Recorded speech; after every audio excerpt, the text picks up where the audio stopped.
હે માં, અંતરમાં રહેલું અજ્ઞાનરૂપી અંધારું દૂર કરવા માટે, મારા સ્વરૂપનું જ્ઞાન ક્યારેય પણ ન ભૂલાય એના માટે, અને આ જીવનું કલ્યાણ થાય એના માટે સંતનો સમાગમ જ કલ્યાણકારી સાધન છે, અને એ જ સૌથી મહત્વનું સાધન છે.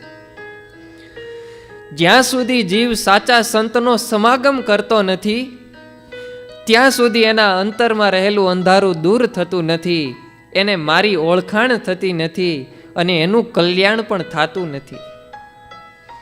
કપિલદેવ ભગવાને જેવી રીતે માતા દેવહૂતિ પ્રત્યે કહ્યું છે કે આ શરીર અને શરીરના સંબંધીમાં જેવો આપણને પ્રસંગ છે, એટલે કે પ્રગાઢ પ્રીતિ છે, પ્રેમ છે, એના સુખે સુખી એના દુખે દુખી, એવી જ પ્રીતિ સાચા સંતમાં જો થાય તો એ જીવને મોક્ષનું દ્વાર ઉગાડું થઈ જાય. સાચા સંતના મુખેથી સાંભળેલી વાત કાનને પ્રિય લાગે છે, હૃદયને પવિત્ર કરે છે, શ્રદ્ધા અને ભક્તિનું પ્રાગટ્ય કરે છે, જીવાત્માને મુક્તિના પથ ઉપર ગતિ કરાવે છે. માટે હે માં, કલ્યાણ માટે નિત્ય પ્રત્યે એક દિવસ નહીં,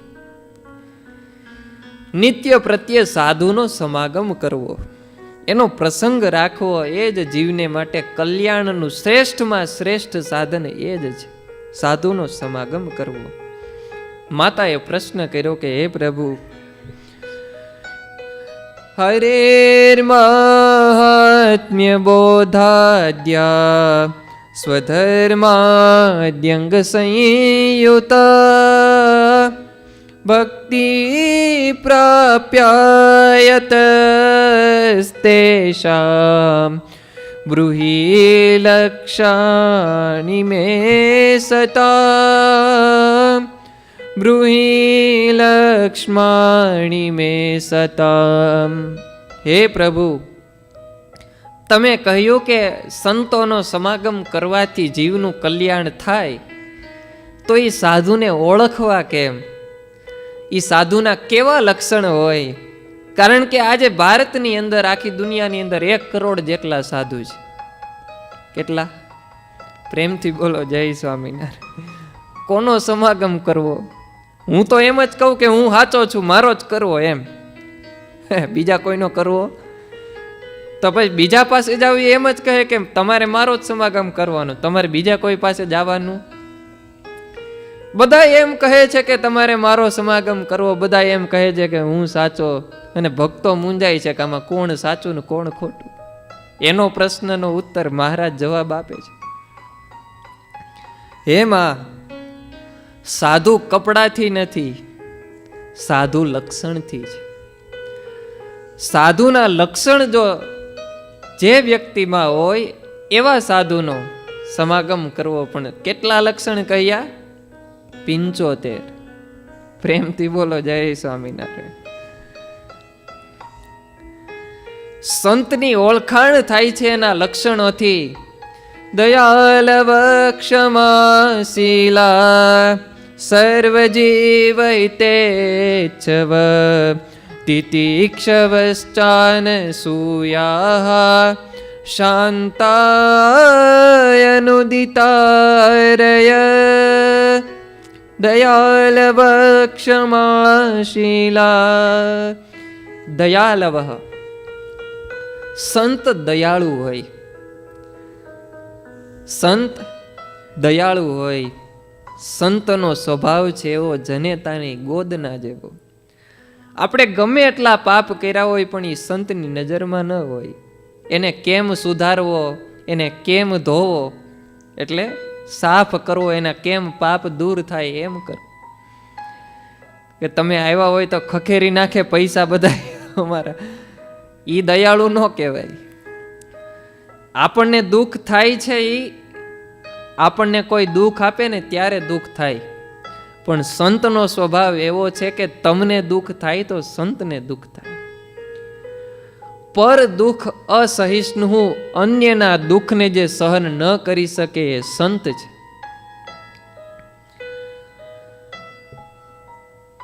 ક્ષમાશીલ પર નિમિત્ત પીડા અનુભવે ચિત્ત વિકાર રાહિત્યમ. અન્ય લોકો એને ગમે એટલી પીડા આપે પણ એના મનમાં એ વ્યક્તિ પ્રત્યે લેશ માત્ર દાવો ન બંધાય. એક ક્ષમાશીલ સ્વભાવ સંતનો છે. સર્વ જીવ હિતેચ્છવ, પોતાનું તો કલ્યાણ થઈ રહ્યું છે પણ હવે એ અન્ય તમામ જીવોનું હિત ઈચ્છે છે. તિતિક્ષવ, દેશ કાળ, ઠંડી ગરમી, ભૂખ તરસ, હર્ષ શોક, આ તમામ દ્વંદ્વોને તે ધીરજતાથી સહન કરે છે. એને તમે માન આપો, હાર પહેરાવો, તો પણ એને કાંઈ એનાથી મતલબ નથી, અને તમે એને ગાળો આપો તો એની એને અસર નથી. આ સંતનું લક્ષણ છે.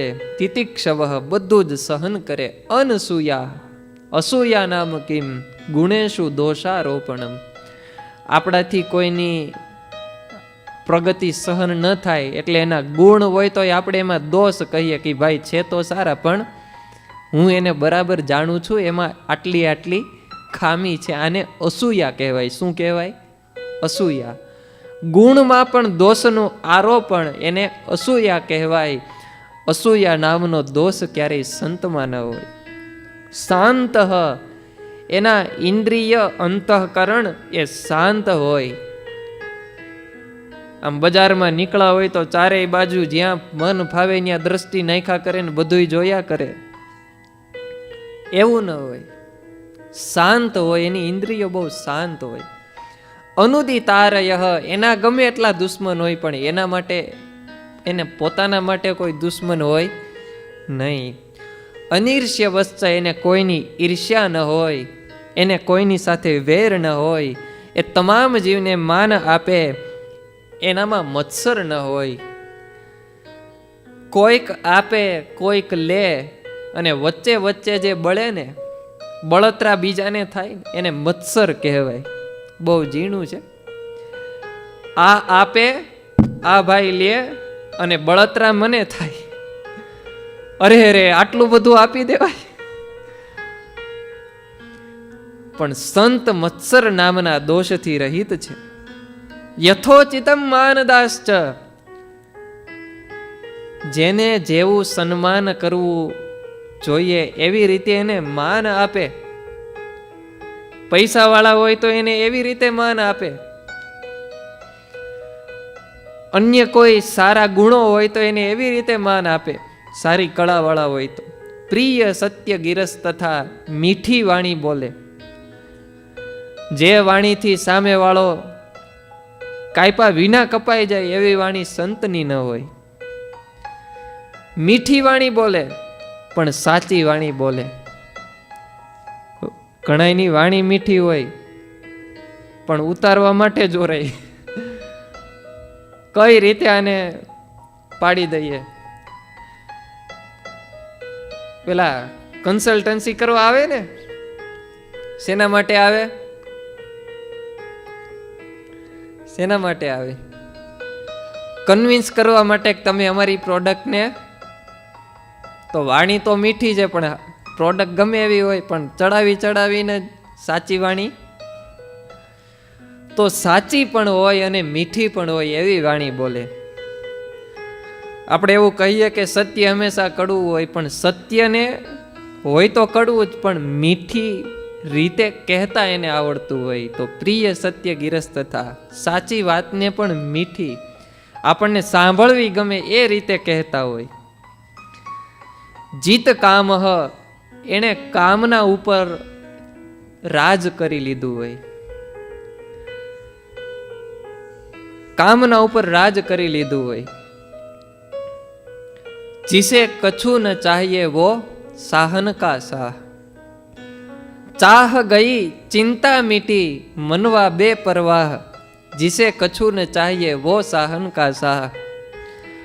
આપણને હજુ જ્યાં સુધી એમ થાય છે ને કે આ જોઈએ, આ જોઈએ, આ મેળવી લઉં, આ મેળવી લઉં, ત્યાં સુધી આપણે સહેનશાહ નથી. હિટલરે ગમે એટલા રાજ્ય ઉપર કબજો મેળવી લીધો તો, દેશો ઉપર કબજો મેળવી લીધો તો, પણ એ સહેનશાહ નથી. સહેનશાહ કોણ? ચાહ ગઈ ચિંતા મીટી, જેને કોઈ ઈચ્છા નથી ને, અને જેને કોઈ હવે ઈચ્છા નથી એટલે ચિંતા નથી, ઈચ્છા છે એટલે ચિંતા છે પૂરી કરવાની. ચાહ ગઈ ચિંતા મીટી, મનવા બે પરવાહ, અને મન ભગવાનમાં લાગી ગયું છે. વો સાહન કા સાહ જીસે કછું ન ચાહીએ.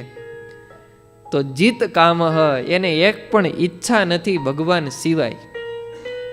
જીત ક્રોધ, મનમાંથી ઈચ્છા થાય છે પણ મનનો તાપ એટલે કે ક્રોધ, ક્રોધ છે ને એ માણસના મનને તપાવે છે, એનાથી મન તપી જાય છે. એ ક્રોધ એને જીતી લીધો હોય. જીત લોભ, એને એક પણ વસ્તુના લોભ, એને સ્પૃહા ન હોય. ગમે એટલી દુનિયાની અંદર ફેશન બદલે, ગમે એવું સારું જમવાનું બધાય જમે, પણ એને ક્યારેય લોભ ન જાગે કે હું આ જમી લઉં, હું આ મેળવી લઉં. નિર્મદહ, એ મદથી રહિત હોય.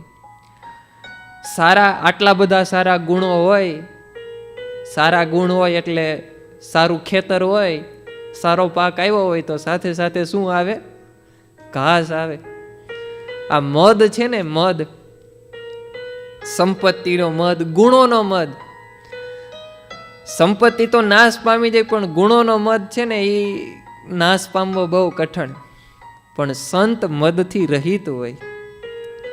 અહંતા મમતા ઈનહ, આ શરીરમાં આપણને અહમ બુદ્ધિ છે કે આ શરીર છે ને એ હું છું.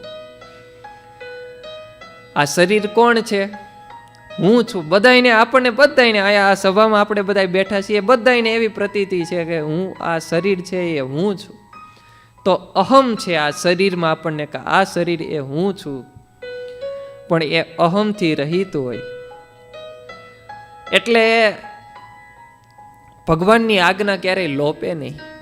મમત્વ, સંબંધીઓમાં મમત્વ છે, વસ્તુમાં મમત્વ છે કે આ મારું છે, પણ એને ક્યાંય પણ મમત્વ ન હોય.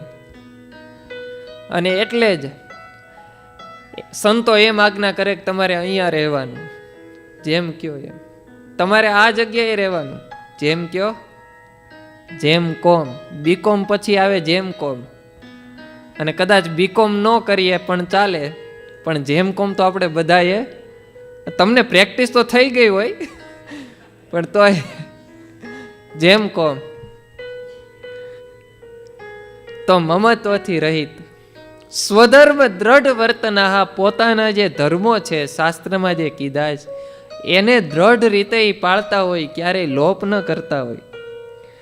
નિર્દંભ, અને હું બહુ ધર્મ પાળું છું, પાળતા ન હોય પણ એમ છતાંય જે એવું બતાવે કે હું બહુ ધર્મ પાળું છું, તો એને દંભ કહેવાય. એવો દંભ એકેય પ્રકારનો હોય નહીં. તમે બધા આવો ને એટલે હું માનસી પૂજામાં બેસી જાઉં, અડધી કલાક સુધી ઊભો જ ન થાવ. કેમ? કારણ કે તમે મોટી સંખ્યામાં આવ્યા છો. મારે તમને બતાવવું છે કે હું આટલું બધું ધ્યાન કરું છું, હું ભજન કરું છું. તો એ દંભ છે. નિર્દંભ હોય. શુચયઃ, અંદર પવિત્ર હોય અને બહાર પવિત્ર હોય. શરીર હંમેશા પવિત્ર રાખે. હવે આવ સાધુ એટલે હાવ મેલા ગેલા કપડાં પહેર્યા હોય ને જેમ તેમ હાવ લગર વગર ફરતા હોય એમને, ઈ સાધુ. એવું નહીં. બહાર પવિત્ર હોય અને એટલા જ અંદર પવિત્ર હોય. અત્યારે બધા બહાર બહુ સારા પવિત્ર હોય પણ અંદર આપણે બહુ જવાય નહીં. એ આપણે આપણું વિચારી લેવાનું કે હું અંદર કેટલો પવિત્ર છું. સંત અંદર અને બહાર પવિત્ર હોય. દાંતઃ, એ ઇન્દ્રિયોનું દમન કરતા હોય, તપ કરતા હોય. રુજવઃ, એ અતિશય કોમળ સ્વભાવ વાળા હોય, કઠોર સ્વભાવ વાળા ન હોય. બહારથી કઠોર હોય પણ અંદરથી કોમળ હોય. મિત ભાષિણ, જેટલું જરૂર હોય એટલું જ બોલતા હોય. આજે ડાયટ કરે ને બધાય, ડાયટ કરે ને શરીર ઘટાડવા માટે, એવી રીતે વાણીની ડાયટ. હજી આ બધા ત્યાં નથી પહોંચી શક્યા. મિત ભાષિણ, જરૂર હોય એટલું જ બોલવું, એ વાણીની ડાયટ. અને એ જો આપણે કરીએ ને તો બધાય આપણી ઉપર બહુ રાજી થાય. જીતેન્દ્રિય, એને ઇન્દ્રિયોને જીતી લીધા હોય, અર્થાત કે એને શરીર ગુજારા પૂરતું જ બધી વસ્તુઓનો ઉપયોગ કરતા હોય. જમે કેટલું, શરીર ટકે એટલું, ઠાસીને ભરે તો એ બરાબર નહીં. અપ્રમત્ત, ન કરવા જેવું કાંઈ ન કરે ને કરવા જેવું જ કરે તો એ પ્રમાદ રહિત. એ નિર્દ્વંદ્વ, એને કોઈની સાથે આમ દાવો ન બંધાયેલો હોય. ગમે એવી એને મુશ્કેલી આવે તો એ ધૈર્યશાલી ન હોય, ધીરજવાળા હોય. આકુતિ ચિતિ ચાપલ્ય રહિતા, આકુતિ એટલે કર્મેન્દ્રિય, ચિતિ એટલે જ્ઞાનેન્દ્રિય, અને એની ચપળતા સારું પદાર્થ રૂપ હોય તો ત્યાં તરત જ દ્રષ્ટિ ખેંચાઈ જાય. સાચા સંતની દ્રષ્ટિ ન ખેંચાય. સારું ભોજન હોય, ન્યાય વૃત્તિ જીભની સ્વાદની વૃત્તિ ન પહોંચે. સારી સુગંધ આવતી હોય પણ ભગવાનનો સંબંધ ન હોય ત્યાં દ્રષ્ટિ, ત્યાં નાકની વૃત્તિ ન જાય. તો જ્ઞાનેન્દ્રિય અને કર્મેન્દ્રિય જેની વિષયમાં લોલુપ ન થતી હોય એનાથી રહિત હોય. નિષ્પરિગ્રહ, જે પણ મળે એને બધું ભેગું જ કરે, જે પણ મળે ભેગું જ કરે. એવું નહીં, ભગવાનની ઈચ્છાથી જે પણ મળે એમાં સંતોષ માને, કાંઈ પણ સંગ્રહ ન કરે પોતાના માટે. બોધને નિપુણા, ભગવાનની વાત કરવામાં નિપુણ હોય. આત્મનિષ્ઠ, આત્મામાં નિષ્ઠાવાળા હોય. સર્વોપકારીણ, તમામ ઉપર ઉપકાર કરનારા હોય. આપણને એમ થાય કે આ બધાય તો કોના લક્ષણ છે? સંતોના લક્ષણ. કદાચ આપણે વાલા ભક્તો સાધુ વેશથી એટલે કપડાં પરી તમે કાંઈ અમારી જેમ બધું ત્યાગ કરીને હવે અમારી ભેગા રહેવા માટે આવી શકો એવું તો થાય નહીં. પણ આ લક્ષણો સાંભળી અને એ ગુણોને આપણા જીવનમાં ઉતારી તો શકીએ ને.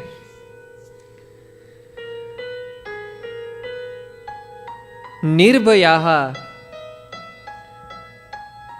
સારી વસ્તુ મળે, આપણને જોઈતી વસ્તુ મળે તો આપણને આનંદ થાય, ન જોઈતી વસ્તુ મળે તો દુઃખ થાય. સારી વસ્તુ મળે આનંદ થાય, પણ સાથે સાથે ભય થાય કે આ મારાથી દૂર ન થાય તો સારું. હવે આ મારી પાસેથી કોઈ લઈ ન લે તો સારું. તો એવા ભયથી એ રહિત હોય. નિરપેક્ષ, એને એક પણ માયિક વસ્તુની અપેક્ષા ન હોય. લોકો પાસેથી કાંઈ અપેક્ષા ન હોય કે મારી આવી રીતે સેવા કરે, મને આ આપે. દ્યુતાદિ વ્યસન ઉજ્જિતા, આ મહત્વનું કહ્યું. દ્યુત એટલે કે જુગાર. જુગાર પછી બીડી પીવી, ગાંજો પીવો, ચલમ ફૂંકવી, દારૂ પીવો, આ બધા વ્યસનોથી રહિત હોય. એટલે વ્યસન કરતા હોય આવું અને છતાંય સાધુનો વેશ હોય તો વેશ છે પણ એ સાચા સંત કહી શકાય નહીં. આમાં કહ્યા લક્ષણ પ્રમાણે. શ્રદ્ધાલવ, એને શાસ્ત્રમાં શ્રદ્ધા હોય, ભગવાનમાં શ્રદ્ધા હોય, અધ્યાત્મમાં શ્રદ્ધા હોય. ગમે એટલી મુશ્કેલી આવે, વર્તમાન કઠણ હોય પણ એની શ્રદ્ધા ડગે નહીં કોઈ વાતે. ઉદારાશ્ચ, એ ઉદાર હોય. તપનિષ્ઠ, એને તપમાં નિષ્ઠા હોય. નિરેશનવ, નિષ્કિલ્વિષાશ્ચ, એ નિષ્પાપી હોય. એનસ એટલે પાપ, એનસ એટલે પાપ. નિરેનસઃ, એ નિષ્પાપી હોય એટલે કે પાપ ન કરતા હોય. પહેલા થઈ ગયા હોય અલગ વાત છે પણ પછી ન કરે, નિષ્પાપી હોય. ત્યક્ત ગ્રામ્ય કથા વાર્તા, અને ગ્રામ્ય કથા વાર્તા ન કરે, આ લોકની વાતો ન કરતા હોય. સચ્છાસ્ત્ર વ્યસના, એને શેનું વ્યસન હોય? વ્યસન તો હોય પણ શેનું? શાસ્ત્રોનું વ્યસન હોય, નોવેલનું ન હોય પાછું. ઈ સત્શાસ્ત્રમાં નથી કીધું. વિષય આસક્તિ રહિતા, એને વિષયની આસક્તિ ન હોય.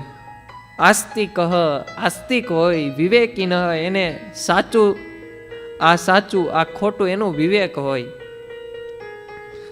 મદ્ય માંસ આદિ સંસર્ગ રહિત, એનાથી રહિત હોય. દ્રઢ વ્રતા, પોતે બ્રહ્મચર્યનું વ્રત પાલન કરે છે એમાં દ્રઢ હોય, ક્યારે એનો ભંગ ન કરે. થઈ ગયો હોય તો એનું પ્રાયશ્ચિત કરે. પૈશુન્ય સ્તેન્યહીના, કોઈને છેતરતા ન હોય. સ્તેન્ય કર્મ, ચોરીનું કર્મ ક્યારેય ન કરતા હોય. પર ગુહ્ય પ્રકાશકા, કોઈ અન્યની રહસ્યમય વાત હોય, ન કરવા જેવી અન્ય કોઈની વાત અન્ય કોઈને કરે નહીં. કોઈને પણ અન્યની વાત એ કરે નહીં. જીત નિદ્રાહા, નિદ્રા ઉપર પૂરેપૂરી જીત મેળવી લીધી હોય. આહાર ઉપર જીત મેળવી લીધી હોય. સંતુષ્ટ, સંતોષથી યુક્ત હોય. સ્થિર બુદ્ધિ હોય.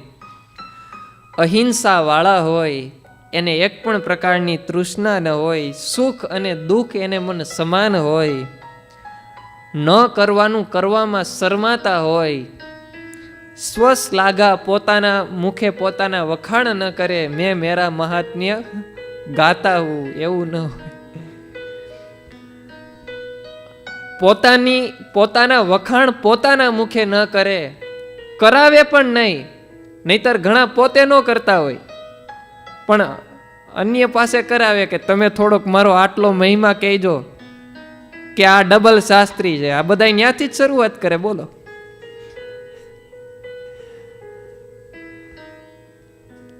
અન્ય પાસે વખાણ ન કરાવે, પોતે કરે નહીં, અન્ય પાસે કરાવે નહીં, પોતે પોતાના વખાણ કરે નહીં, પાછી અન્યની નિંદા ન કરે. અન્યના તો પાછા જેના જેટલા કરવા હોય એટલા વખાણને માન આપે, પોતાના વખાણ પોતે ન કરે. યથોક્ત બ્રહ્મચર્ય, જેવી રીતે ભગવાને કીધું છે એવી રીતે બ્રહ્મચર્યનું પાલન કરે.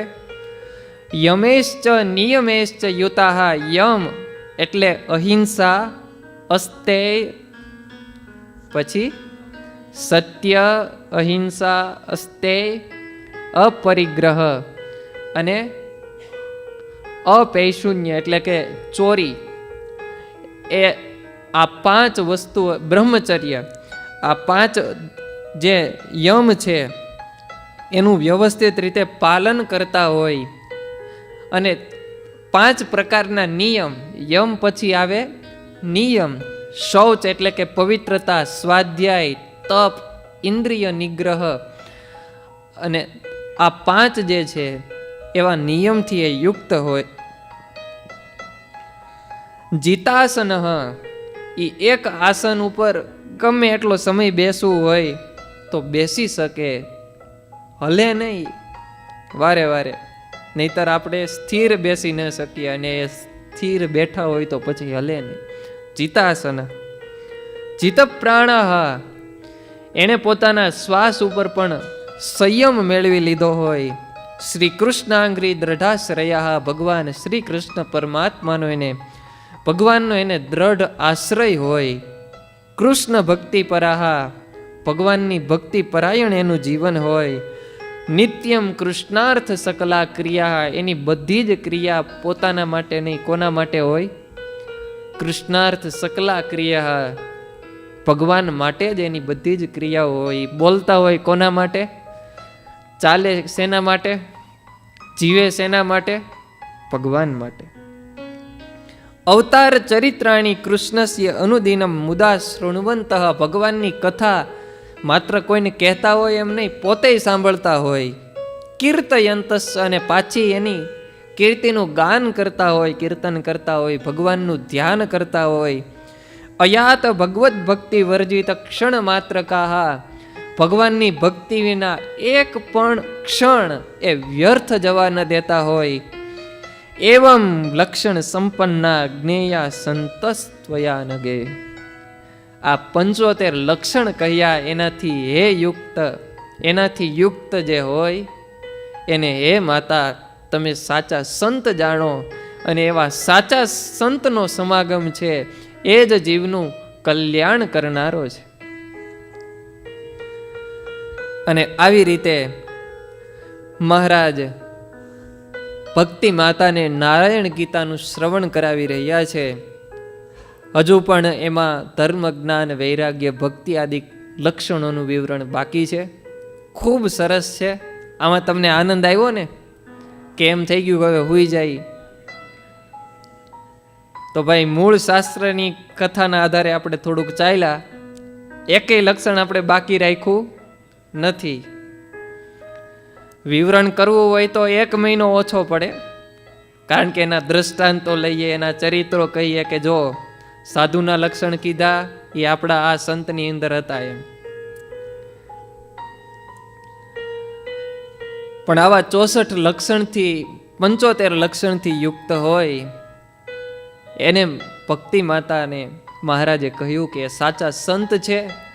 અને એવા સાચા સંત, એનો દ્રઢ પ્રસંગ કરવાથી આપણને ભગવાનની પ્રાપ્તિ થાય છે, કલ્યાણનું સાધન મળે છે આપણને, એના માર્ગમાં આગળ વધીએ છીએ, અંતરમાં પ્રકાશ થાય છે, અજ્ઞાન અંધારું દૂર થાય છે અને ભગવાનના સ્વરૂપની સાચી ઓળખાણ થાય છે. ભક્તિ માતાને કથાનું શ્રવણ કરાવી રહ્યા છે. શેષ નારાયણ ગીતાની શ્રીમદ સત્સંગી જીવન અંતર્ગત જે કથા આવે છે એનું શ્રવણ આપણે આવતા શનિવારે કરીશું. અત્યારે જયનાદ સાથે ભગવાનના ચરણોમાં અત્યારની કથાના પુષ્પને આપણે સમર્પિત કરીએ. બોલો ઘનશ્યામ મહારાજની જય.